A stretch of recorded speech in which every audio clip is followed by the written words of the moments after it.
Daruvar je grad koji se nalazi u središnjem dijelu Hrvatske, a u zapadnom dijelu Slavonije. Daruvarčani za svoj grad vole reći da je najljepše uređeni mali grad kontinentalne Hrvatske. U pravu su.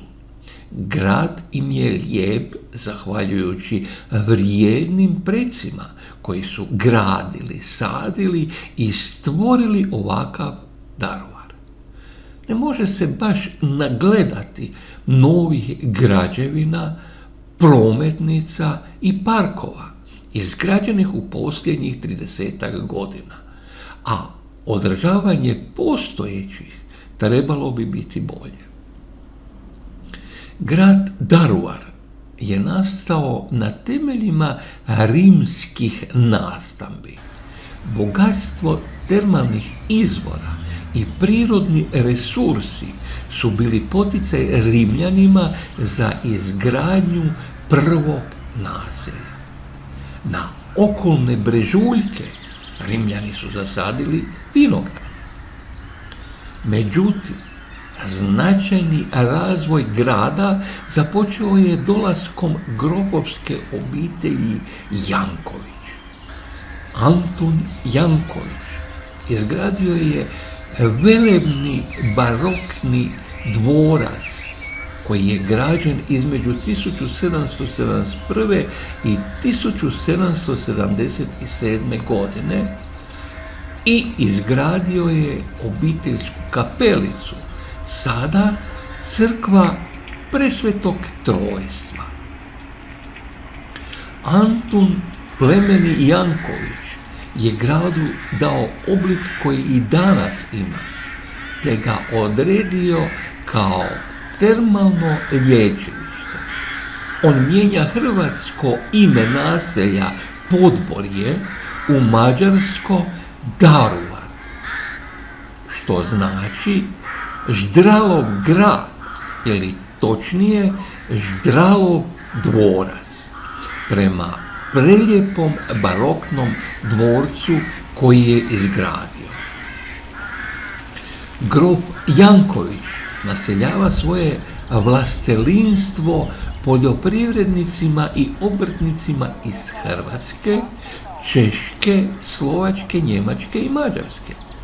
Ovi prostori tako ponovo bivaju napučeni s obzirom na dotadašnju rijetku naseljenost kao posljedicu ratova s Turcima. Doseljenicima je obećana besplatna zemlja i materijal za gradnju kuće. No ono čime su Jankovići obilježili svoje djelovanje zasigurno je gradnja blatnih kupki na ljekovitim geotermalnim izvorima. Kaptirano je nekoliko izvora i 1772. godine izgrađena prva Antunova kupka. Time je Daruvar postao poznato termalno lječilište sve do danas. Prirodni faktori vrela su presudni za taj kontinuitet lječilišta, a to je temperatura vode koja je 35 do 46 stupnjeva Celzijusa, te bogatstvo mineralnog blata. Djelovanje termalne vode je fizikalno, biološko i kemijsko. Grad Daruvar, osim što je poznat po svojim geotermalnim izvorima, poznat je i po proizvodnji kvalitetnih vina i piva. Sve te kvalitete nagnale su stare Rimljane da potegnu iz Rima u ove krajeve.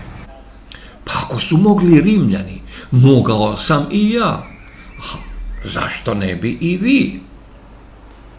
Daruvar je udaljen od Zagreba 130 km, od Osijeka 140, a od Jadranske obale 300 km.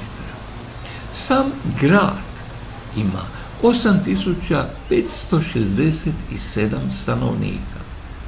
Zgodno je napomenuti da u gradu živi preko 21% stanovnika češke nacionalnosti, te su sve važne oznake dvojezične i u skladu s zakonom o manjinama.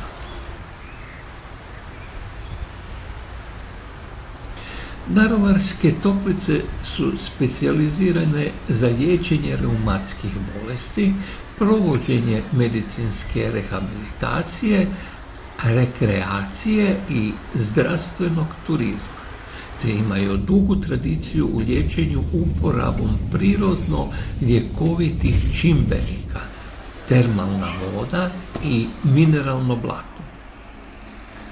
Toplice nude zdravstvene i wellness programe i, kako mi se čini za ovo doba, izuzetno važan antistres program.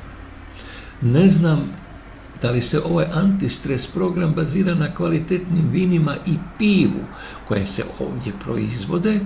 Ako i ne, ljubitelji dobre kapljice na brojnim terasama grada mogu uživati u čarima tih grofovskih tekućina.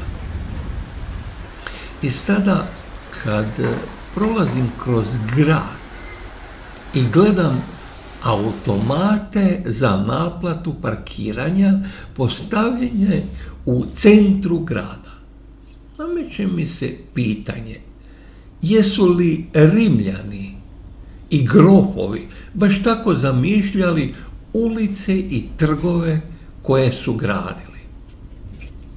Osim toga, koji je smisao naplate parkiranja u turističkim mjestima?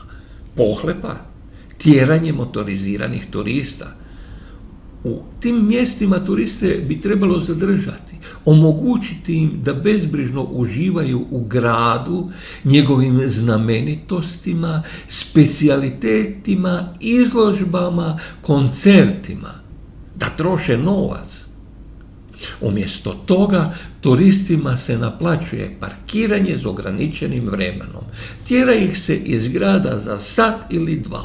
Nedopustivo. Nekako me proganja misao da nije bilo tih Rimljana i grofova, mi Hrvati vjerojatno bi još uvijek živjeli u špiljama.